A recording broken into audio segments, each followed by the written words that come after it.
Good evening everyone, this is Himanshi and I welcome you all on career will app. Hopefully आप सभी बढ़िया होंगे, तैयारी अच्छी चल रही होगी। हम कर रहे थे राइट टू एजुकेशन एक्ट यानी शिक्षा का अधिकार अधिनियम 2009, जिसको आज हम कंप्लीट करेंगे। साथ में फिर कुछ क्वेश्चंस करेंगे कि किस तरह के क्वेश्चंस टॉपिक से आपके आते हैं। तो सभी को गुड इवनिंग, आ जाओ फटाफट से। सरिता, रानी, नवल, निक्की, दिव्या, राहुल, देवेंद्र, रुकैया, हिमांशी, विक्रम, आपसे कुछ पूछना पूछिए। Himanshu good evening. CDP queen, अच्छा। अरमाना बहुत बढ़िया। चंचल, कविता, राम, ज्योति, चलिए प्रांशी, सबसे हाय हेलो हो गई है। अब आप ये मत कहिएगा नाम नहीं लिया, कमेंट नहीं पढ़ा, कोई भी आपकी परेशानी अब होनी नहीं चाहिए, है ना। न्यू एजुकेशन पॉलिसी कराई थी, उसकी वीडियो नहीं मिली, ऐसा कैसे हो सकता है सौरभ? वो तो इवन यूट्यूब पे भी कराई है और यहाँ बैचेस में मिलनी चाहिए वीडियो। एक बार हम देख लेते हैं इस बात पे। कौन सा बैच है आपका वो बताओ। और एक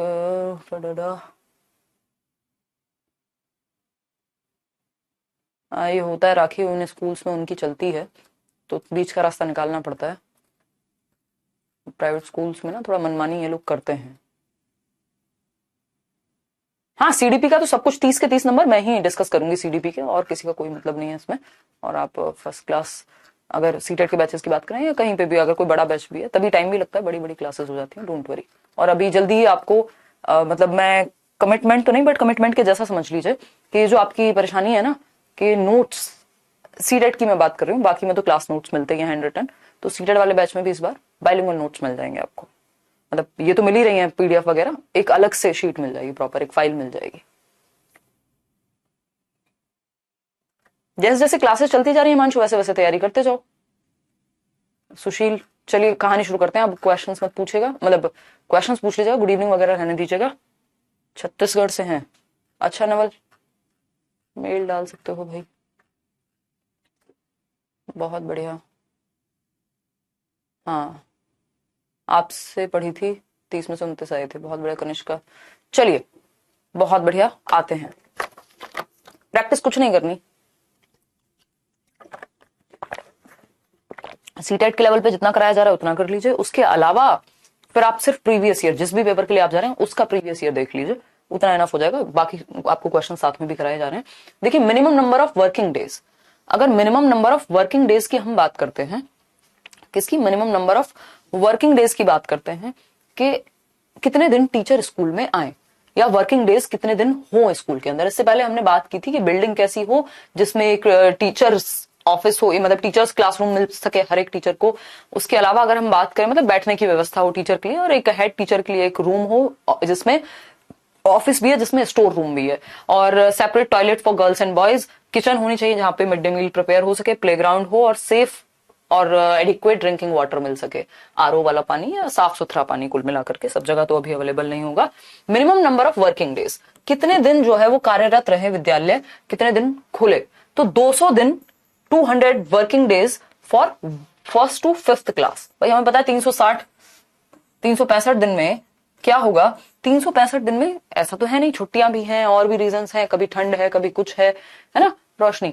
तो हाँ, मैच्योर पहले हो जाती हैं लड़कियां ऑफ कोर्स, मतलब लड़कों की तुलना में। देखिए 200 working days for first to fifth class, उन 365 में से एटलीस्ट सारी छुट्टी हटा के दुनिया इधर से उधर हो जाए, 200 डेज आपका स्कूल खुलना चाहिए। तो जो वर्किंग डेज हैं वो फर्स्ट टू फिफ्थ क्लास के लिए 200 वर्किंग डेज होने चाहिए। फिर बात आती है 220 वर्किंग डेज की, यानी 220 working days for sixth to eighth class, यानी छठी से आठवीं कक्षा की जब हम बात कर रहे हैं तो 220 दिन, यानी 20 दिन एक्स्ट्रा खुलेगा स्कूल जब हम सिक्स्थ टू एट्थ की बात कर रहे हैं। आएंगे पटना जल्दी ही, ठीक। तो 200 दिन स्कूल खुले फर्स्ट टू फिफ्थ के लिए, 220 दिन स्कूल खुले 6 से 8वीं कक्षा के लिए। इतनी बात क्लियर है? क्लियर है? 6 से 8, 6 टू 6, 7, 8 के लिए स्कूल 220 दिन खुलेगा। और क्योंकि आरटीई में बात 6 टू फर्स्ट टू 8 तक की ही हुई है, तो उस केस में अगर हम बात करते हैं 200 दिन फर्स्ट टू फिफ्थ के लिए खुले, ये कहां पूछा जाता है कि लड़कियां कौन से पहले मैच्योर हो रही हैं या नहीं, ये कौन पढ़ा रहा है आपको और क्यों पढ़ रहे हैं आप, ये अभी मैटर नहीं करता, जमाने जा चुके हैं इस तरह के क्वेश्चंस के। देखिए, अगर हम बात करें इंस्ट्रक्शनल आवर्स की, अब हमने दिन की तो बात कर ली कि प्राइमरी क्लास के लिए 200 दिन स्कूल खुलेगा और एलिमेंट्री क्लासेस के लिए 220 दिन, ठीक है, ये डेज की बात हो गई। अब आवर्स की बात कर रहे हैं कि इंस्ट्रक्शनल आवर्स कितने हों। अनुदेशात्मक घंटे कितने होंगे जितने दिन में पढ़ाया जाए। अगर हम बात करें तो 800 घंटे किसके लिए, एकेडमिक ईयर में 1st to 5th क्लास के लिए, यानी 800 घंटे की पढ़ाई साल में होनी चाहिए कक्षा 1 से कक्षा 5 के लिए, और 1000 घंटे की पढ़ाई जो है आपकी 6th to 8th क्लास के लिए। ठीक है, 1st to 5th क्लास के लिए। अभी हमने सिर्फ 2-3 चीजें ही डिस्कस की हैं। अगर आप समझेंगे कि अगर हम डेज की बात कर रहे हैं, अगर हम डेज की बात कर रहे हैं तो स्कूल कितना, 200 दिन स्कूल खुले, 200 days for class 1st to 5th। ठीक है, ये हो गई बात डेज की। देख पा रहे हैं यहां तक? यस, 220 दिन, 220 days for class 6th to 8th। ठीक है, इतनी बात। अगर हम घंटे की बात करें, आवर्स की बात करें, इंस्ट्रक्शनल आवर्स की, तो 6th to 8th के लिए, देखना यहाँ पे सही दिख रहा है या दूसरे पेज पे आ जाए, चलो दूसरे पेज पे आ जाते हैं। अगर इंस्ट्रक्शनल आवर्स की हम बात कर रहे हैं, घंटों की बात कर रहे हैं, कितने घंटे पढ़ाई हो या कितने घंटे स्कूल खुले, तो हम कहेंगे सिंपली 1st to 5th के लिए, 1st to 5th के लिए कितने, 800 घंटे, 800 आवर्स। ठीक है, और अगर हम बात करते हैं 6th to 8th के लिए, तो हम कहेंगे कितने, 1000 घंटे, 1000 आवर्स। ठीक है, इतनी बात क्लियर हुई। स्कूल में आपके पढ़ाई होनी चाहिए, कोई दिक्कत नहीं है। अभी जो नेशनल एजुकेशन पॉलिसी में क्या चेंजेस होंगे, अभी तो वो आरटीई में ही चेंजेस आएंगे कुछ, अभी तो हम वहां पहुंच ही नहीं सकते, क्योंकि उसके अकॉर्डिंग तो अभी ना एनसीएफ डेवलप हुआ है, ना आरटीई पे अभी चेंजेस हुए हैं। वो तो अभी बाद की बात होगी, वो तो आरटीई में भी बाद में क्या करेंगे, 3 साल से ही बच्चे को शामिल करना शुरू कर देंगे, लेकिन अभी 6 से 14 वर्ष के बच्चे ही इसमें इंक्लूडेड हैं। तो जब आरटीई में चेंजेस होंगे, ये मिनिमम आवर्स हैं, इतने घंटे तो पढ़ाई आपकी होनी चाहिए। 800 घंटे प्राइमरी के लिए, और एलिमेंट्री के लिए कितना, भाई प्राइमरी लेवल प्राथमिक स्तर क्या है, यही है जिसको हम 1st to 5th कह रहे हैं, और ये एलिमेंट्री का जो लेवल है, माध्यमिक कह लीजिए इसको आप, वो आपके 1000 घंटे। That's it. 200 और 220 दिन स्कूल खुलेगा। इतनी बात क्लियर है, कोई दिक्कत परेशानी इस बात को समझने में हमें नहीं होनी चाहिए। अब देखते हैं minimum number of working hours per week. ये बहुत क्वेश्चन पूछा जाता है, DSSB से लेके, केवीएस से लेके, सीटेट से लेके, यूपीटेट, केवीएस, हर जगह पे, है ना? बिल्कुल क्लियर है बात। अगर हम बात करें,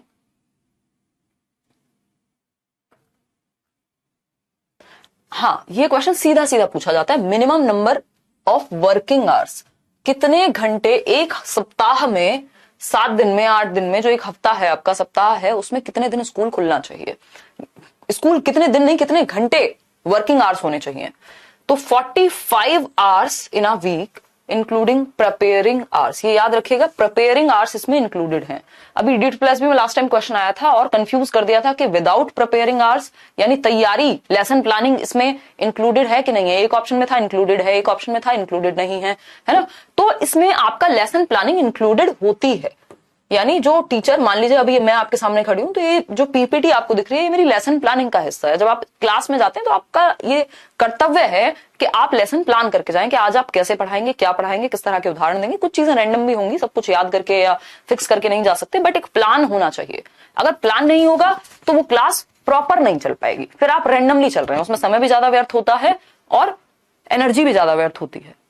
ठीक है, तो लेसन प्लानिंग के लिए इसमें लेसन प्लानिंग इंक्लूडेड है, लेसन प्लानिंग का टाइम इंक्लूडेड है। किसमें? प्रेपरेटरी आवर्स भी इसको लिख के मिल सकता है आपको कि तैयारी का समय, प्रेपरेटरी आवर्स भी इसमें इंक्लूडेड है। किसमें? 45 घंटे एक हफ्ते में, 45 घंटे एक हफ्ते में, 45 आवर्स। ठीक है, 7 दिन स्कूल खुलेगा, उससे आप डिवाइड कर लीजिए 7 से, है ना, तो 6.5 घंटे के आसपास निकल के आ जाएगा। भाई अगर आप इसको डिवाइड करेंगे, भाई 7 6 जा 42, फिर उसके बाद 3 बचेगा, 6.4 और समथिंग, तो 6.5-7 घंटे ऑन एन एवरेज, 7 घंटे के आसपास आपका इंस्ट्रक्शनल आवर्स हैं जिसमें लेसन प्लानिंग इंक्लूडेड है। डे वाइज कभी पूछता नहीं है, ये तो हम तुक्का लगा रहे हैं या मतलब इंक्लूड कैलकुलेट करने की कोशिश कर रहे हैं। आपसे कभी एक दिन में नहीं पूछेगा, बट पूछे तो 6 से 7 घंटे के आसपास। इसमें ऐसा कुछ नहीं होता कि लेसन प्लानिंग के लिए अलग से टाइम। कितने खतरनाक लोग हो आप लोग हैं। कोई कह रहा है कि अब लेसन प्लानिंग का टाइम बताओ, लेसन प्लानिंग कितनी देर करेंगे। ये सब कुछ मिला के है। 6 ही दिन खुलता है बल्कि स्कूल, अगर हम देखें तो, है ना, 6 ही दिन है, डिपेंड करेगा, 6 ही दिन है तो 6 से भाग दे लीजिएगा, है ना, तो फिर 7 साढ़े 7 घंटे वो निकल करके आ जाएंगे। ठीक, अगर 6 दिन स्कूल खुल रहा है तो 6 7 जा 42, ठीक है, और 6 पंजे 30, साढ़े 7 घंटे के आसपास दिन का निकल करके आए। डिपेंड करता है, कहीं पे हो सकता है कि आपका 7 दिन खुले, कहीं पे 8 दिन, सॉरी 6 दिन खुले, तो आपको इस 6 to 7 के बीच का आंकड़ा कहीं मिल जाएगा। उसमें कोई ऐसी दिक्कत नहीं है। जनरली आपसे पूछता नहीं है कि कितने घंटे काम हो रहा है ना, और इसमें भी लेसन प्लानिंग कितनी देर होगी ऐसा कोई प्रावधान नहीं है। तो आप सिंपली याद रखेंगे कि 45 घंटे आपके 45 आवर्स जो है ना, कैसे ऐसे ही 4 बनाते थे ना, और 5 कैसे बनाते थे, किसी को याद है? हाँ, ऐसे 5 बनाते थे। तो ये 45 घंटे आप क्या स्कूल खुलेगा, लगभग 7 साढ़े 7 घंटे इसमें रहेंगी। हाँ, इसमें लंच टाइम होगा और बहुत सारी चीजें होंगी। तो 45 आवर्स वर्किंग आवर्स हैं ये आपके एज अ टीचर। ठीक है, हाँ, क्लियर है, क्लियर है, क्लियर है, ठीक बात है।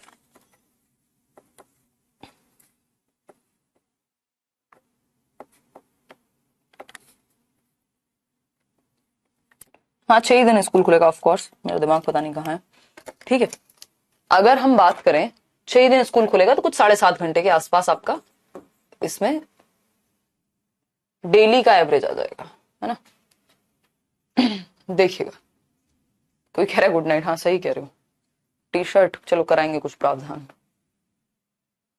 हाँ, हिंदी में लिखे हैं 45। हाँ, अब देख लो, आप लोग हिंदी कहते हैं तो हिंदी में लिखना पड़ेगा ना। अगर हम बात करें, हाँ, तो मंडे टू सैटरडे खुल सकता है हद से हद। कहीं कहीं पे मेरे दिमाग में उल्टा चल रहा था, वो 7-8 जब मैं बोल रही थी, तो कहीं कहीं पे फ्राइडे भी हो सकता है।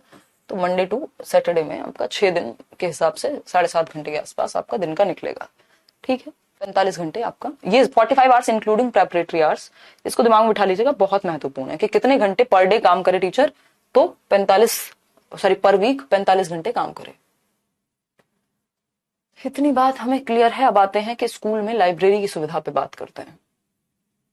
अगर हम स्कूल में लाइब्रेरी की सुविधा की बात कर रहे हैं, हाँ, सैटरडे हाफ टाइम या जो भी, वो अलग अलग स्कूल का थोड़ा बहुत चेंजेस हो सकते हैं। दिलवाएंगे आपको टी शर्ट, डोंट वरी। ठीक है, ऐसे ही होता है स्मृति, प्राइवेट स्कूल्स में ना थोड़ा सा ये पंगा है। अगर हम बात करते हैं,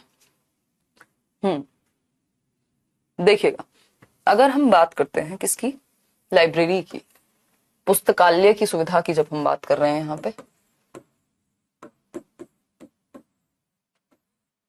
ठीक, there shall be a library, there shall be a library in each school. हर एक स्कूल में एक पुस्तकालय यानी लाइब्रेरी होनी चाहिए। प्रोवाइडिंग न्यूज़पेपर्स, जिसमें न्यूज़पेपर्स मिल जाएं बच्चे को, है ना, मैगजीन्स मिल सके अगर उसका मन है बैठ के पढ़ने का, बुक्स मिल सके, इंक्लूडिंग स्टोरी बुक्स, चंपक की कथाएं मिल सके, है ना, चाचा चौधरी पढ़ सके बच्चे। मजाक कर रही हूँ। बेसिकली बच्चे का अगर मन है तो वहां पे वो अलग अलग चीजें सीख सके। तो एक लाइब्रेरी का होना जरूरी है जहां पे न्यूज़पेपर्स, मैगजीन्स, बुक्स और स्टोरी बुक्स मिल सके। ठीक है, क्लियर है? ठीक है कंचन, आगे बढ़े, चलिएगा। Play material, games and sports equipment. भाई खेलने को भी तो बच्चे को चाहिए ना, क्योंकि हम तो सर्वांगीण विकास की बात कर रहे हैं, होलिस्टिक डेवलपमेंट की बात कर रहे हैं कि बच्चा अपने मन, तन, दिमाग हर जगह से डेवलप हो सके। यानी कि जो विकास के 4 प्रकार होते हैं उन सभी में वो डेवलप हो सके, विकसित हो सके। फिजिकल, कॉग्निटिव, फिजिकल यानी शारीरिक विकास भी हो, संज्ञानात्मक यानी दिमाग का विकास, सोशल यानी आपका सामाजिक विकास, और इमोशनल यानी सामवेगिक विकास। तो ये सभी पक्षों में बच्चे का विकास हो सके। ठीक है, हो जाएगा सार्थक, तब तक देखते हैं। It shall be provided to each class as required. हर एक क्लास को रिक्वायरमेंट के हिसाब से, जरूरत के हिसाब से स्पोर्ट्स इक्विपमेंट, कुछ फुटबॉल, कुछ इस तरह की जो चीजें, बास्केटबॉल हुआ या बाकी इक्विपमेंट्स हुए, वो सब मिलने चाहिए। ठीक है जी, क्लियर है? हाँ, क्लियर बात है या कोई दिक्कत है इस बात को समझने में? चलिए अब आते हैं रिवीजन पे। ये कुछ महत्वपूर्ण पॉइंट हैं पूरे आरटीई के जो भी हमने आज डिस्कस किया है। उसके बाद फिर हम कुछ सवाल करेंगे, क्वेश्चंस करेंगे जो अलग अलग तरह से बनते हैं। ठीक है, कुछ क्वेश्चंस हम करेंगे। फिर एक बार ये पढ़िएगा खुद से और याद कीजिएगा हमने कब कब डिस्कस किया।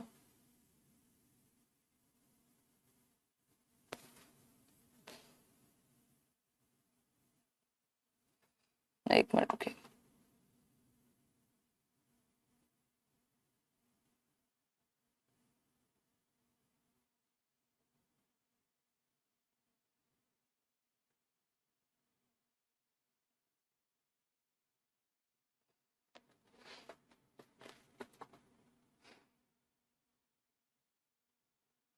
आरटीई की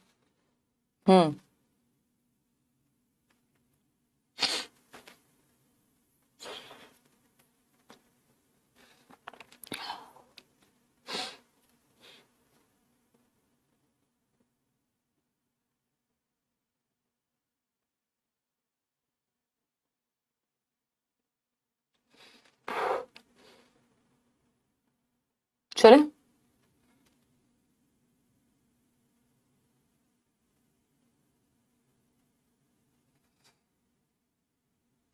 क्वेश्चन स्टार्ट करें। पढ़ लिया?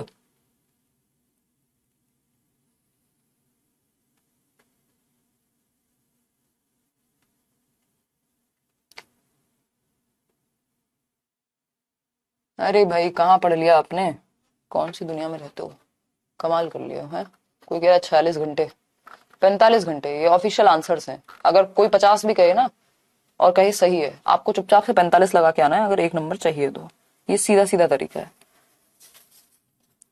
पता नहीं कौन बहका देता है, क्यों परेशान हो जाते हो, कहाँ देख लेते हो। चलिए खैर देखिएगा, नीचे वाली लाइन रिपीट कर दीजिए। चलिए समझते हैं फटाफट से। अगर हम बात करते हैं फ्री एंड कंपलसरी एजुकेशन होनी चाहिए, यानी निःशुल्क एवं अनिवार्य शिक्षा कितने साल के लिए? 6 से 14 वर्ष के लिए, यानी क्लास 1 to 8 के लिए। ना तो कोई टेस्ट फीस कुछ नहीं लेनी है आपको, और अनिवार्य रूप से बच्चे को स्कूल में आना पड़ेगा। फिर बात होती है प्यूपिल टीचर रेशो की। प्राइमरी लेवल पे 30:1 होना चाहिए, यानी 30 बच्चों पे एक टीचर, और एलिमेंट्री लेवल पे 35 बच्चों पे एक टीचर। 150 अगर बच्चे हैं तो उस केस में 4 टीचर प्लस 150 प्लस अगर बच्चे हैं 4 टीचर प्लस एक हेडमास्टर या हेड टीचर। कहाँ पे? प्राइमरी में।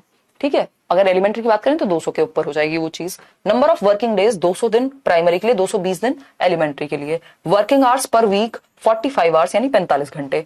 School should be around 1 and 3 kilometres from home, यानी 1 से 3 किलोमीटर के बीच में।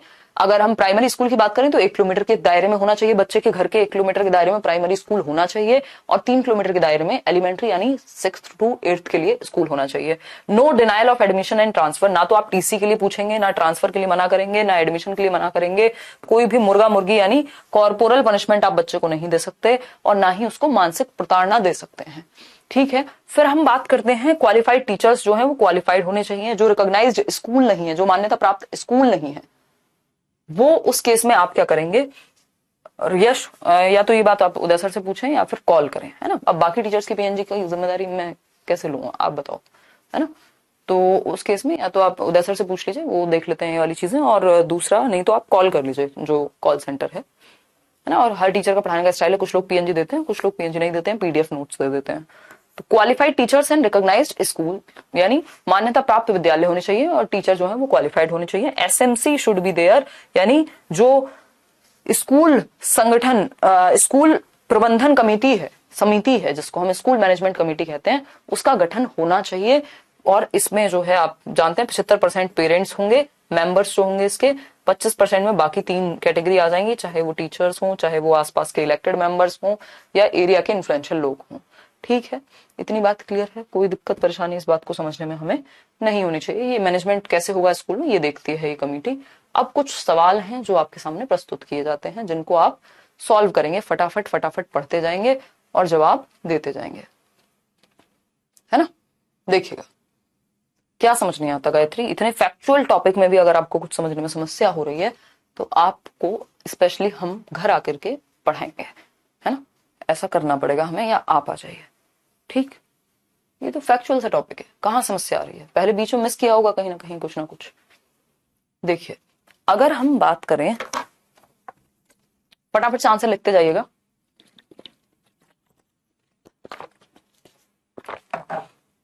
देखिएगा क्वेश्चन ने पूछा क्या है।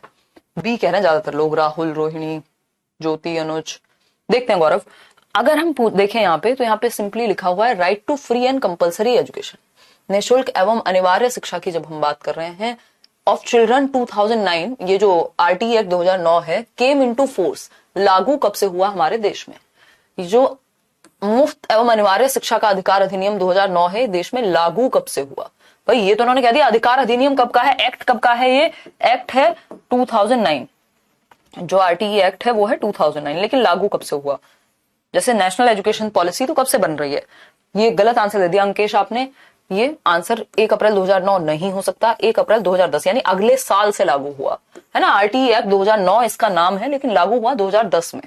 ठीक है, तो 1 अप्रैल नया सेशन शुरू होता है, तो 1 अप्रैल 2010, ठीक, 1 अप्रैल 2010 से शुरुआत हुई ना, तो 2009 नवंबर तो है ही नहीं।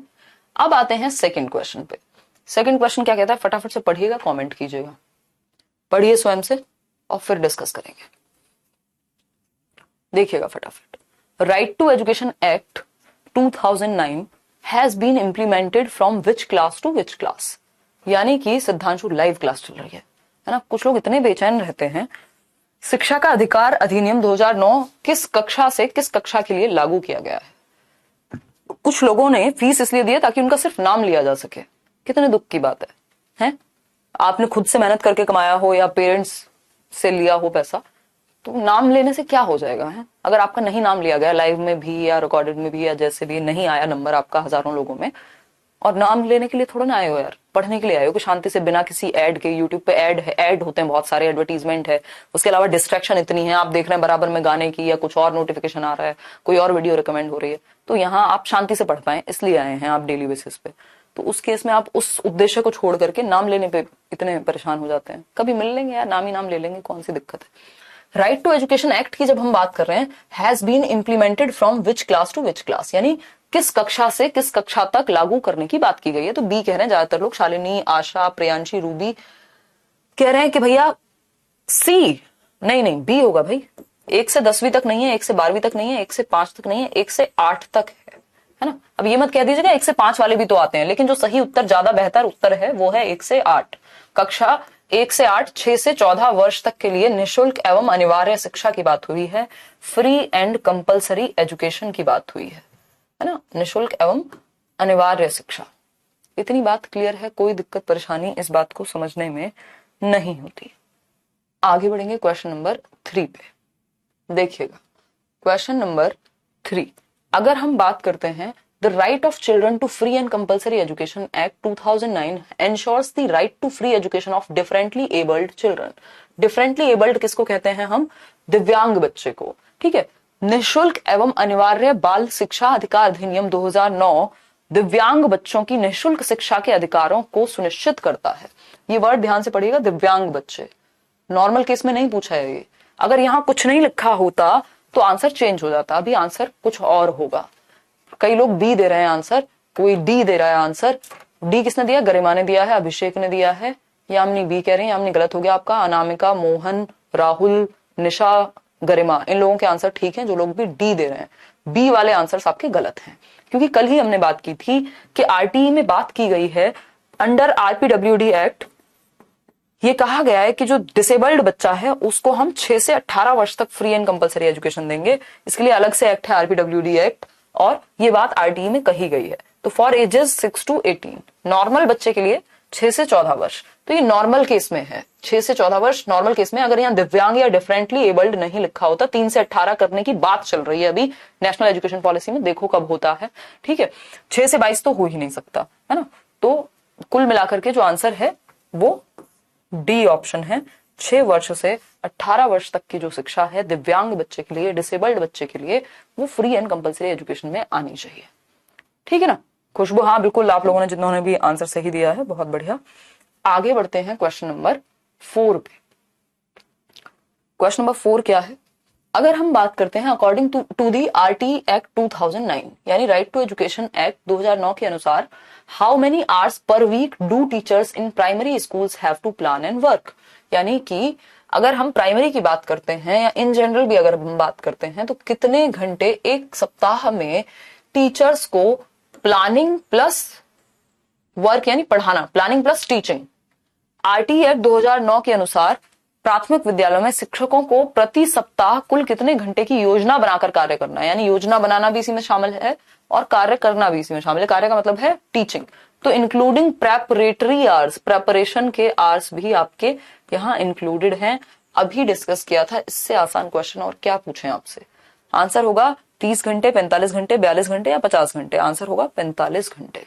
कितने? 45 आवर्स पर वीक। ना तो ये 30 घंटे है, ना 42 घंटे है और ना ये 50 घंटे है।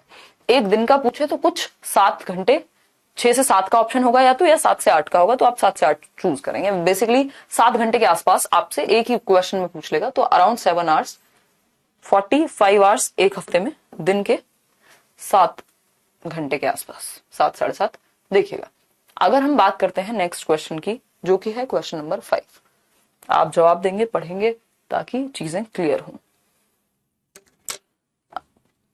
ये कंपलसरी है ये क्वेश्चंस करना, क्योंकि इस तरह के टॉपिक्स में अगर आप क्वेश्चन नहीं करते हैं तो दिक्कत होती है पेपर में फिर, क्योंकि ये फैक्चुअल टॉपिक है, अंडरस्टैंडिंग वाला टॉपिक नहीं है।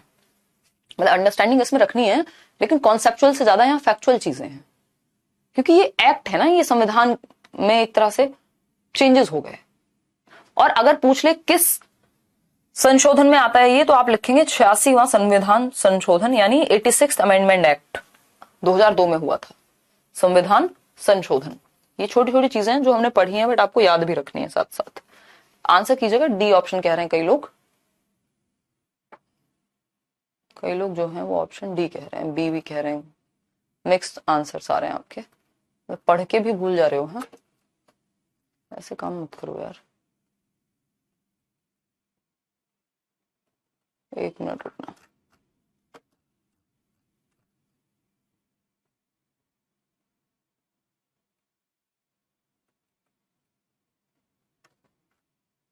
देखिएगा,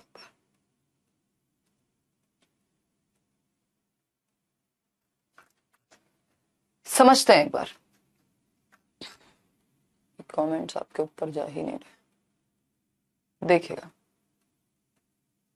अगर हम बात करते हैं नवाजिश, क्वेश्चन ने क्या पूछा है, under the children's right to free and compulsory education 2009 no teacher can be appointed for which of the following task. यानी निःशुल्क एवं अनिवार्य शिक्षा का बालकों का अधिकार अधिनियम 2009 के अंतर्गत किसी भी अध्यापक को निम्न में से किस कार्य के लिए नहीं लगाया जा सकता। अब इसमें बहुत ज्यादा मिक्स्ड आंसर्स हैं आपके। नहीं लगाया जा सकता यानी क्या काम को टीचर को नहीं करना है, कौन सा काम टीचर का नहीं है। तो census which takes place after 10 years, यानी 10 वर्ष पश्चात होने वाली जनगणना, यानी 10-10 साल में जनगणना होती है भाई। 2001 में अगर हुई है तो अब सीधा 2011 में होगी, ठीक। तो ये क्या है, 11 में हुई है तो 21 में होगी। ये क्या है, जनगणना है। तो सेंसस में तो पार्ट लेते हैं टीचर्स, आपने देखा होगा घर घर जाकर के उनको पॉपुलेशन आपका काउंट देखना होता है। अगर मैं बात करूं, जब मैं छोटी थी 2004 में हुई हो, क्योंकि जनगणना नहीं और छोटी थी शायद लास्ट, तो उस केस में बहुत सारा काम किया जाता है जनगणना में। मेरे जो मामा जी हैं वो टीचर हैं, मेरे पेरेंट्स टीचर रहे हैं और मतलब हैं।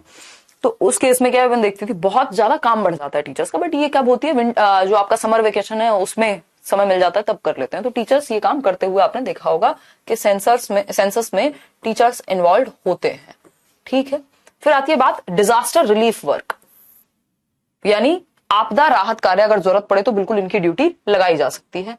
हम कह सकते हैं कि टीचर्स जो है यहाँ पे भाग लेते हैं। कहां भाग नहीं लेते हैं ये पूछा है ना, किस काम में अपॉइंट नहीं करना है, no teacher in election related work. आप देखते हैं इलेक्शन में टीचर्स ही जाते हैं, है ना, घटनाएं भी होती हैं। फिर पल्स पोलियो प्रोग्राम, यानी कि पल्स पोलियो कार्यक्रम की अगर हम बात करें तो हम कह सकते हैं कि जो पल्स पोलियो प्रोग्राम है इसके लिए या तो एएनएम, आशा वगैरह जिनको हम कहते हैं, वो लोग काम करते हैं।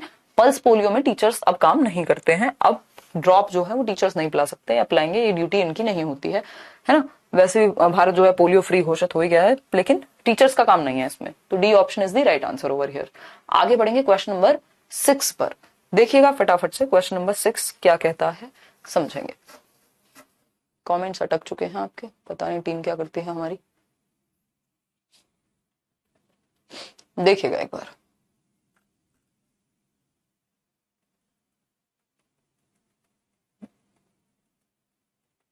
बहुत बढ़िया,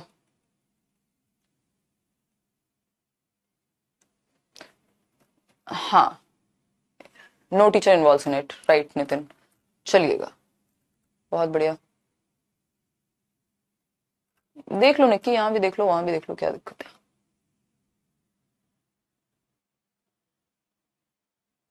मान कमेंट ये पढ़ा है मैंने आपका, ऐसा तो होना नहीं चाहिए। मैं एक बार बात कर लेती हूँ टीम से।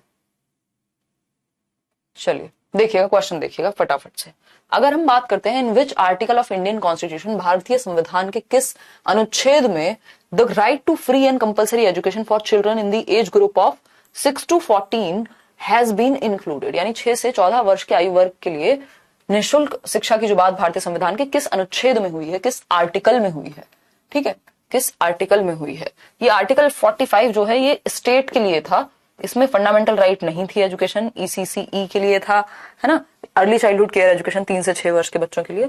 तो इसमें कंफ्यूज नहीं होना। आर्टिकल 15 आपको पता है, ये मूवी भी आई थी। ये जो है आर्टिकल 21A में आएगा, अनुच्छेद 21A। 86वां संविधान संशोधन 86 अमेंडमेंट एक्ट हुआ, यानी हमारे संविधान में संशोधन होते रहते हैं टाइम टू टाइम, अमेंडमेंट हुआ। और ये कब हुआ? 2001 में, और जिसके तहत ये 21A आर्टिकल इंसर्ट किया गया, भारतीय संविधान में इंक्लूड किया गया। तो D option is the right answer over here. Article 21A के तहत फंडामेंटल राइट है, एजुकेशन लेना बच्चे का संवैधानिक अधिकार है। आगे बढ़ते हैं क्वेश्चन नंबर 7 पे। How many sections are there in RTE act 2009, यानी आरटीई अधिनियम में कितने अनुभाग हैं। कल ही हमने डिस्कस किया था कितने चैप्टर हैं और कितने अनुभाग हैं।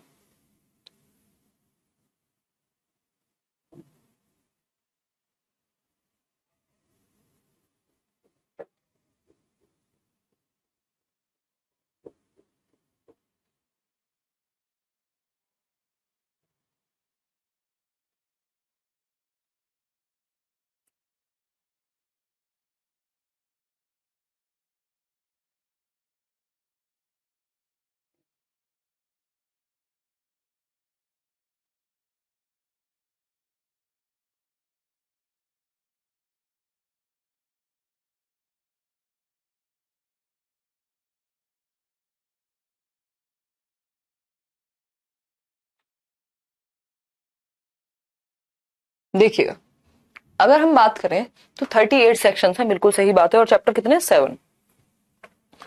इतनी बात क्लियर है। फोर्थ ऑप्शन 38 सेक्शंस हैं, यानी अनुभाग कितने हैं? 38। और जो अध्याय हैं वो हैं 7 अध्याय, यानी चैप्टर्स हैं 7। ठीक, आगे बढ़ेंगे। और भाग 5 में बात हुई है किसकी? ईडब्ल्यूएस सेक्शन की, इकोनॉमिकली वीकर सेक्शन की। अब क्वेश्चन नंबर 8 देखिएगा। देखो आपके हिसाब से चीजें चलने लग जाएं तो फिर कोई भी टीचर सिलेबस खत्म ना करा पाए। देखिए, which of the following has been recommended by clause 12, यानी clause 12 of the RTE act regarding education of students belonging to economically weaker section, यानी आर्थिक रूप से कमजोर वर्ग की शिक्षा के लिए आरटीई में पैरा नंबर या क्लॉज 12 में क्या कहा गया है, ये पूछा है हमसे। बताइएगा फटाफट से।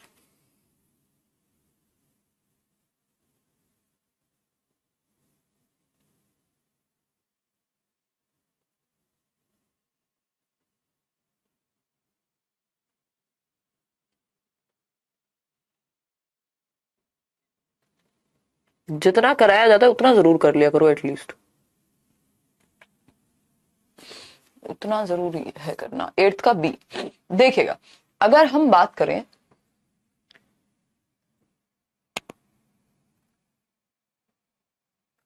देखिएगा, ज्योति कॉल करके पूछ लीजिए ना, कॉल जो सेंटर है इनका, कस्टमर केयर। देखिए, अगर हम बात करें admission in government schools only, नहीं सिर्फ गवर्नमेंट स्कूल नहीं, ईडब्ल्यूएस कैटेगरी को प्राइवेट स्कूल में भी 25% जो सीट्स हैं वो रिजर्व की जाए, 25% कोटा हो कि ईडब्ल्यूएस वाला बच्चा भी वहां पे निःशुल्क एवं अनिवार्य शिक्षा ले सके। एटलीस्ट अगर 75 बच्चे हैं नॉर्मल, तो 25 बच्चों को फ्री एंड कंपलसरी एजुकेशन यहाँ पे हम प्राइवेट स्कूल में भी दिला पाए, ये है provision. Vocational education separate school की बात नहीं हुई है। आंसर क्या होगा, बी, निजी विद्यालयों में आरक्षण मिले 25% का, आरटीई ये कहती है। गवर्नमेंट में तो फ्री है ही, गवर्नमेंट में तो 100% ही फ्री है। अब आता है क्वेश्चन नंबर 9, ये भी ईडब्ल्यूएस के ऊपर ही है, समझिएगा इसको। ये कहता है inclusion of students from economically weaker section, यानी कि बच्चों का समावेशन जो आर्थिक रूप से कमजोर वर्ग से आते हैं, इकोनॉमिकली वीकर सेक्शन से आते हैं, in private schools under the provision of right to education act mainly aims at, यानी जो आरटीई एक्ट 2009 है,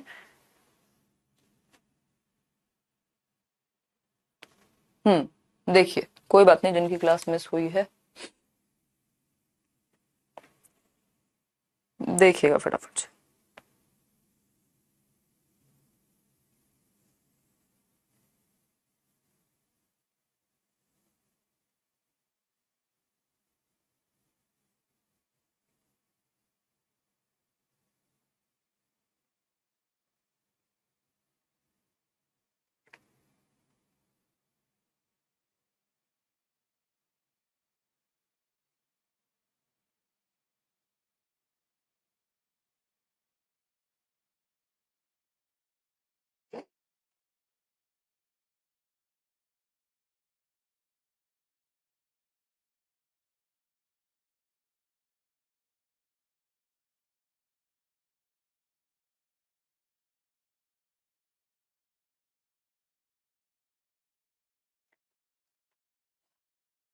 ठीक है ना, ज्यादातर लोग देखते हैं burdening the teacher with extra work, economically weaker section में ये कहा है ईडब्ल्यूएस में, जी नहीं।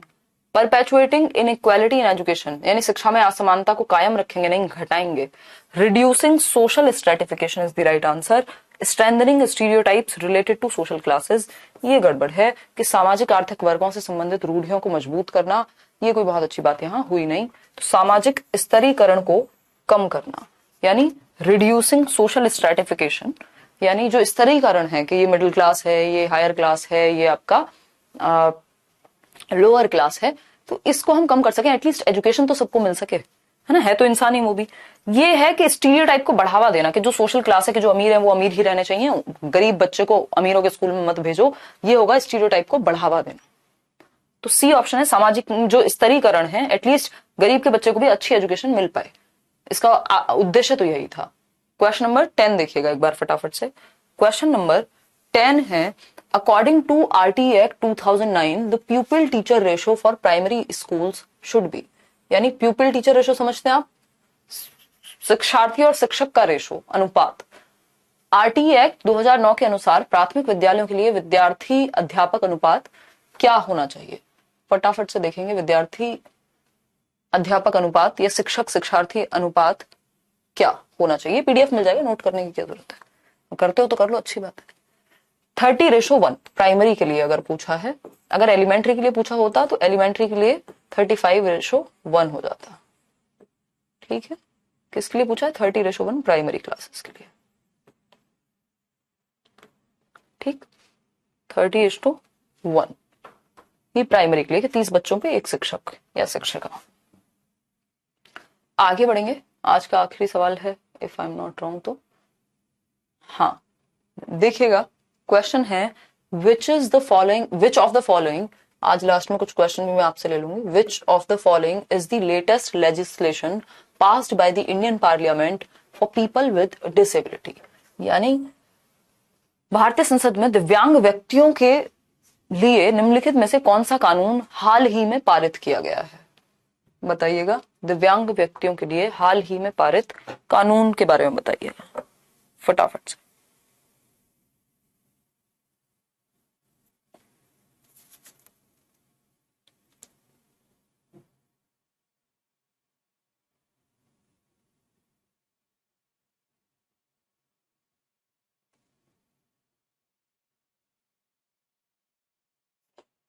डी ऑप्शन कह रहे हैं ज्यादातर लोग, नहीं, दिव्यांग के लिए नहीं पारित हुआ ये राइट टू एजुकेशन एक्ट, इसमें बात हुई है दिव्यांगों की, है ना।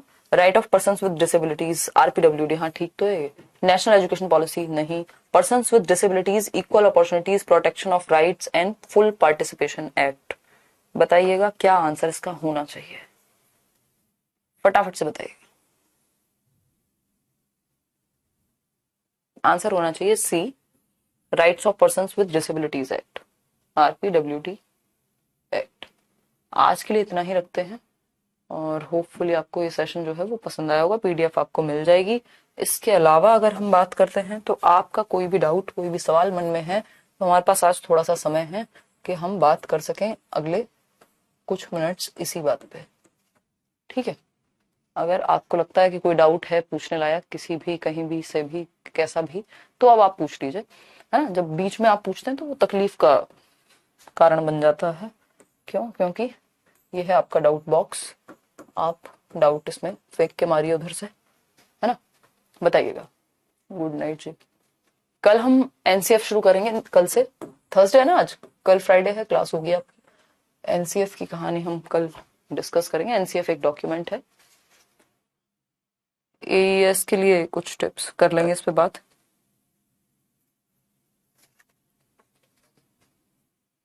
दो 2016 में आया था ये वाला एक्ट। आपने मेरी लाइफ बदल दिया रे साहिबा। हो सकता है राष्ट्रित सर की तबीयत खराब हो, एक बार मैं बात कर लूंगी। 8/11 आउट ऑफ 11 कितने आए हैं? आपकी हर एक class very nice, thank you Kalpana. POD plus live या एक ही जगह हो जाएगा? नहीं, इसमें चल रहा है, लाइव ही चलेगा। Yes ma'am your teaching method is, वो भी है वीडियो देखना, देख लीजिए। Yes ma'am your teaching method is very easy. ठीक है, धन्यवाद, बहुत बहुत धन्यवाद। 2 क्वेश्चन रॉन्ग हुए हैं आज प्रिया के, कोई बात नहीं। कोई और क्वेश्चन है तो आप पूछ लीजिए। इतनी जल्दी क्लास खत्म कर दी? हाँ, ये टॉपिक खत्म हो गया ना आरुषि। क्लास जो है आपकी टॉपिक वाइज चलती है, घंटे थोड़े ना पूरे करने हैं हमें, कोई मजबूरी थोड़े ना है कि घंटे का, ना तो मतलब ऐसा कोई हिसाब है और ना ही आपको कोई फायदा है उस चीज का, है ना। देखिए, सीटेट के लिए ले सकते हो, आर गुप्ता ले लो, किरण ले लो, कोई भी ले लो। फॉर्म कब आएंगे? सीटेट के पूछ रहे हो? आ जाएंगे, अभी जल्दी आने वाले होंगे। सितंबर में शुरू हो जाएगा आपका जो एप्लीकेशन है हर हालत में। देखो, अगर आप सीटेट की बात करोगे तो सिंपल है, आपको 82 मार्क्स SC ST OBC के लिए और 90 मार्क्स जनरल कैटेगरी के लिए, है ना। इसमें ऐसा नहीं है कि ओबीसी के लिए अलग, SC के लिए अलग, ST के लिए अलग, दोनों को 82 ही चाहिए। यार थोड़ा सा चलता है, मेरी क्लास में 5 से 10 मिनट का टाइम लगता है शुरू होने में। 10 सही है। पीवीएस की क्लास कब से होगी? हो नहीं रही है क्या? बिल्कुल है इशिता।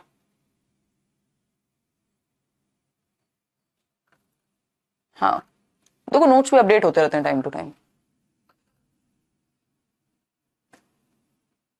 86th अमेंडमेंट 2002 है कि एक है? यार ये तो आई थिंक 2001 है, मैंने 2002 बोल दिया है। एक मिनट, इसमें शुरुआत में आपको दिया हुआ था सर, इसी में।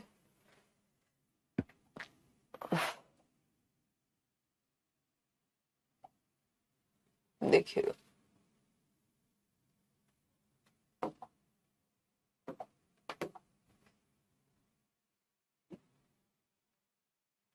हम्म, 2002 ही है, एक नहीं है। 2002, 2002। और बताइए। एसएमसी है स्कूल मैनेजमेंट कमेटी की, कमेटी बनाई जाएगी जिसमें स्कूल मैनेजमेंट, स्कूल में चीजें ठीक से हो रही है नहीं हो रही है, इन सब चीजों का ध्यान रखा जाएगा, जिसमें पेरेंट्स का भी पार्टिसिपेशन होगा, टीचर्स का भी पार्टिसिपेशन होगा, स्कूल मैनेजमेंट में जो भी लोग हैं उनका भी पार्टिसिपेशन होगा, है ना। ऑफलाइन क्लास है, अच्छा है कि ऑनलाइन? अगर आप खुद से पढ़ लेते हैं तो थोड़ा सा सपोर्ट बहुत होता है, ऑनलाइन आपका टाइम सेव करेगा। अगर आपके पास ज्यादा समय है, पैसे की कोई दिक्कत नहीं है और आपको सच में अच्छे टीचर्स मिल रहे हो ऑफलाइन में, तभी जाइए। अदरवाइज आजकल ऑफलाइन आप अवॉइड कर सकते हैं अनटिल अनलेस बहुत ही अच्छे टीचर ना मिल रहे हो और या आपको बहुत ज्यादा मन ना हो कि बाकी लोगों के साथ बैठ के पढ़ना है, तब तक। और छोटे शहरों में थोड़ा सा अवॉइड कीजिएगा क्योंकि आजकल टीचर्स की अवेलेबिलिटी थोड़ी सी मुश्किल है, अच्छे टीचर्स की। बहुत बढ़िया, बहुत अच्छा समझाते हैं आप सुची, धन्यवाद। क्या पूछ रहे हो परी? अभिसारी अपसारी चिंतन में क्या अंतर है? देखो, अभिसारी और अपसारी की अगर हम बात करें तो ये सिंपल है, इसको ऐसे ध्यान में रखिएगा। डाइवर्जेंट होता है अपसारी यानी फैला हुआ, डाइवर्जेंट थिंकिंग, है ना, डाइवर्जेंट थिंकिंग, ये कई क्वेश्चन मिलते हैं आपको हर जगह पे इससे। और दूसरा होता है कन्वर्जेंट थिंकिंग, कन्वर्जेंट बोले तो सिकुड़ता हुआ, अभिसारी बोलते हैं इसको, कन्वर्जेंट थिंकिंग। ठीक, अगर हम बात करें तो इसको हम अपसारी यानी चारों दिशाओं में जाने वाला, फैलने वाला अपसारी चिंतन, और ये है अभिसारी चिंतन, अभिसारी चिंतन। इसमें आपके एमसीक्यूज, ऑब्जेक्टिव टाइप क्वेश्चंस, वो इसी को मान सकते हो आप, fill in the blank, yes और no, one word answer, true false, यानी जिसमें एक ही कोई सही उत्तर होगा, जिसमें इंटेलिजेंस यानी बुद्धि का प्रयोग होगा। डाइवर्जेंट है, ये सब्जेक्टिव होगा, ये क्रिएटिविटी से जुड़ा हुआ है, किससे? रचनात्मकता से, दिशाओं में सोचना।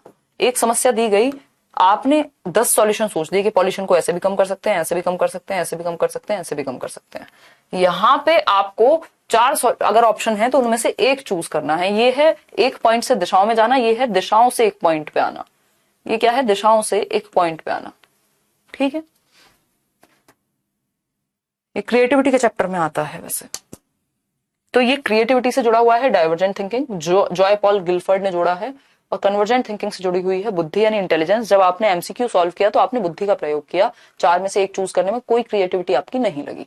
जब आपने कुछ अपना सोच के बताया कोई आंसर तो उसमें क्रिएटिविटी लगी। ठीक है, आज के लिए इतना ही रखते हैं, कल मिलेंगे। टेक केयर, ध्यान रखिए अपना, है ना, कल मिलेंगे, कल, समझे कि नहीं? Bye bye, take care.